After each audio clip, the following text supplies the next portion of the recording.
iri ni ryo jambo ry'Imana ry'igihe turimo, ngo rivuga ku guhuma ko kutumvira, the blindness of disobedience. Abumva aya magambo bisuzume barebe ko badasinze ibibahumisha, ngo pause and wonder, blind yourselves and be blind, ngo kuko ni mwebwe mwihumisha kubera kutumvira. They are drunk, ngo barasinda, but not with wine, ngo ariko si inzoga zibasindishije.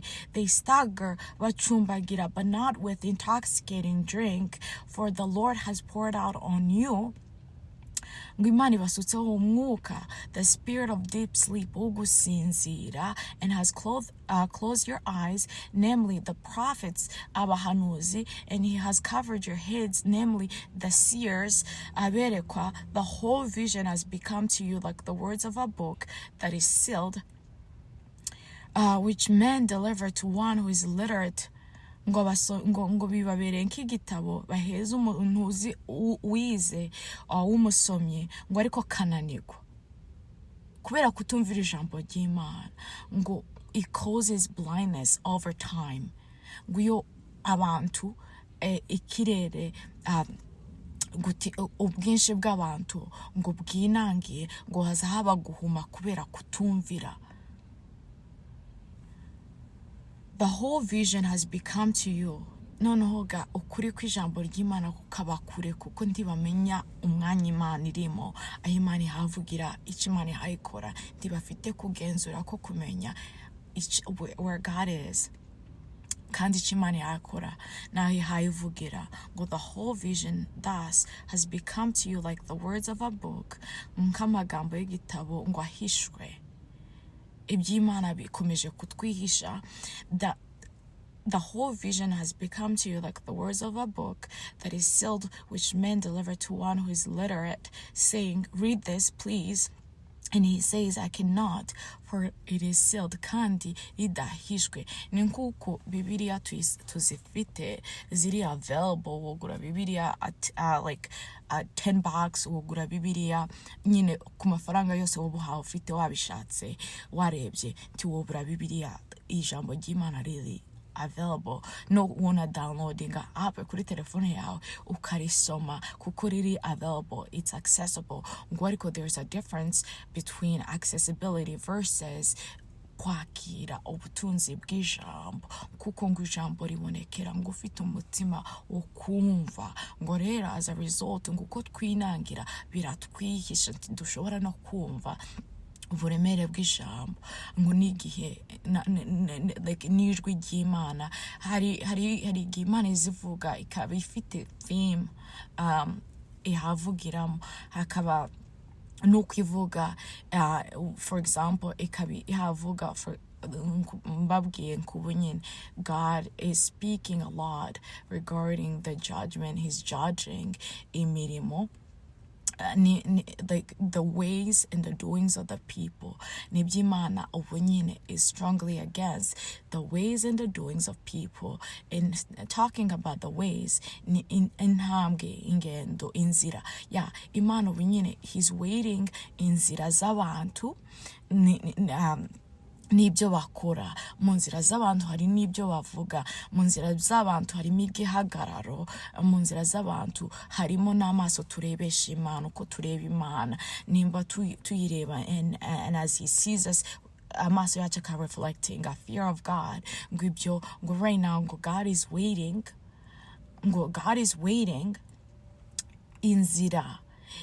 inzira n'imigenzereze y'abantu, your ways and your doings. God is waiting.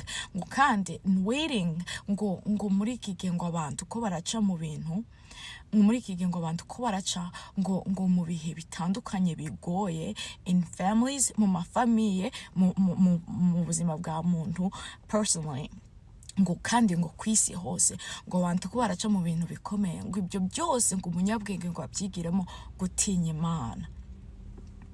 Kavuga ngo the whole vision has become to you like the word of a book that is sealed, which men deliver to one who is literate, saying, read this book.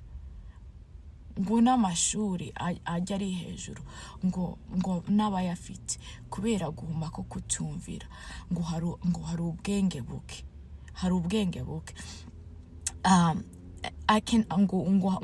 nk'umusomye ngo hari n'ubwo bumuheza ngo igitabo azi gusoma ngo nakuremo ibikirimo ngo akabura umutima w'ibyanditswe.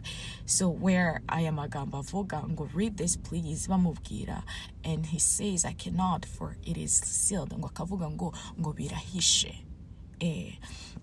And then the book is delivered to the one who's illiterate. Ngo n'igitabo kigahezwa ngo utarize, saying read this please, and he says I'm not literate. Ngo nawe agakoresha impamvu yo kuvuga ngo sinize. Rero ngo hari ab'Imana rero ngo ihaye ubuntu bwo kumva no gusoma no kunguka ubwenge, ngo ariko ngo kubera ubwoba bwinshi bw'iby'abana b'abantu bashira imbere ngo bakiyima ubutunzi bwo ko bokangurwa n'Imana bakabona ukuboko kwayo kw'iburyo ku buzima bwabo, kubera ibo batabona imbaraga zabo bakavuga ngo sinshobora kubyakira kuko tize, bakarebera mu mbaraga nke zabo. It's common throughout the Bible ko abantu babona bene ibi bintu. Ijambo ni igihe ufite amatwi mugane w'ijambo yumve iby'umwuka abwira amatorero. And so nkomeje akavuga ngo therefore thus says the Lord, ngo ibi nibyo Uwiteka avuga, inasmuch as these people draw near to me, ngo based on bitewe n'ukuntu aba bantu banyegera, in as much as these people draw near to me, ngo bitewe n'ukuntu aba bantu banyegera ngo bakanyegeza ngo iminwa yabo ngo kandi bakanshimisha ngo iminwa, ngo ariko ngo imitima yabo indi kure, but they have removed their hearts far from me, and their fear, ngo n'igitinyiro cyabo kinyerekeyeho, and their fear toward me is taught by the commandments of men. Ngo n'igitinyiro cyabo bafite ngo ko kiragendera ku mitekerereze ubwenge bw'abana b'abantu. Ibyo sibyo, ngo n'igitinyiro ubu nyine cy'Imana abantu bafite ko kiragendera ku bwinshi bw'ubwenge bw'abantu, ngo ibyo bizobakoza isoni. Ngo kuko ngo Imana ngo yaduhamagariye ngo ubwiru ngo bw'agakiza ngo bufite intego isa gutya, ngo abayimenya ngo bahinyuze ngo imbaraga z'ikirere. Kwemera kwacu ngo Imana ngo ishaka igihagararo ngo gihinyuza ngo imbaraga z'ikirere bya biboneka mu Efeso. Ngo guhagarara kwacu Imana ishaka ngo duhagarare mu ijambo, mu gusenga, ngo dukenyere ukuri, gukiranuka. Ibyo byose ngo ari byo ngo duhagararana, ngo kuko ngo intego yo kwemera Imana yacu n'igihagararo ngo bifite ngo guhinyuza ikirere, ngo kugira ngo abantu ngo bakire, babe release, babatuke, ngo nuko ngo tugire igihagararo, ngo bijya bitugwanya by'imyuka yo mu kirere, ngo bikogwa isoni no kumenya Imana kwacu. Biboneka mu Colossians igice cya 3. Let me read it to you. nta na kimwe mpimba muri ibi. Nkunda kuvugira mu ijambo kugira ngo ufite kumva yumve by'Imana. Abakolosayo 3, Ephesians, Efeso 3. Haravuga ngo the purpose of the mystery, to me who am less than the least of all the saints wini Paulo, ngo this grace was given that I should preach among the Gentiles the unsearchable riches of Christ. Ngo buntu Paulo yahawe ngo no kubwiriza abantu ngo butunzi ngo buri muri Kristo butamenwa, and to make all people see, ngo kugira ngo abantu bose babashe kubona ngo what is the fellowship, ngo bumwe ngo dufite mu bwiru, to make all people see what is the fellowship of the mystery, which from the beginning of the ages has been hidden in God, who created all things through Jesus Christ. Ngo to the intent, ahanga verse 10 in Hona Nishak. Ngo to the intent that now the manifold wisdom of God might be made known by the church to the principalities and powers in the heavenly places. According to the eternal purposes which he accomplished in Christ Jesus. And abizera abera ngo nibwo bwiru twakiriye iby'imbaraga ubutunzi bwa Kristo ngo nukugira ngo buhinyuze ngo bukoze isoni, to the intent that now the manifold wisdom of God may be made known by the church to the principalities and powers in the heavenly places, according to the eternal purpose which he accomplished in Christ Jesus our Lord. Ngo bitubikora niduhagarara neza mu mwami. And so, hano havuze ngo, in as much as these people draw near to me, ngo ukuntu abantu banyegera, ngo ko baranyegeza iminwa yabo, or like ngo banyatuza iminwa, ngo ariko imitima yabo indi kure, ngo they have removed their hearts far from me, ngo banyonkoyeho, banyikuyeho. Narabivuze muri sermon ishize mvuga ngo ubuhanuzi, nkaza mvugira muri Yeremiya na Ezekiel. It's the same voice, ariko Imana iza yisubiramo hayiburira abantu, kandi yo kwisubiramo imyaka 40, yo kwisubiramo imyaka, kuko turi mu rugamba rw'ikinyejana. Yumva ngo turi ku rugamba rw'ikinyejana, ikinyejana cyacu ngo kiratsindwa, ngo bahagarare bazi yuko ngo bari ku rugamba rw'ikinyejana, kugira ngo urugamba rudakomeza kutwinjirana. In as much as these people draw near to me with their mouths and honor me with their lips, but have removed their hearts far from me, and their fear toward me, igitinyiro cyabo kinyerekeyeho ngo nicigishijwe n'amategeko y'abana b'abantu. Therefore, behold, I will again do a marvelous work. Ngiye gukora ikintu among these people, igitangaza, a marvelous work and a wonder. Ngo for the wisdom of the wise men shall perish. Ngo ubwenge bw'abanyabwenge ngo bugishizeho. And the understanding of their prudent men shall be hidden. Ngo no kumva no gusobanukirwa ngo kw'abanyabwenge babo ngo kuzobihisha. Ibi ni amagambo nabwo tubona mu Bakorinto ba mbere. Havuga imbaraga zo kwizera nyakuri, ngo kuko ngo gutuma tugira ubwenge abisi badafite. Ndasoma Abakorinto ba mbere, hari igihe nakira amagambo nkayakira mfite Bibiliya y'Icyongereza, niyo mpamvu mpayamvanga.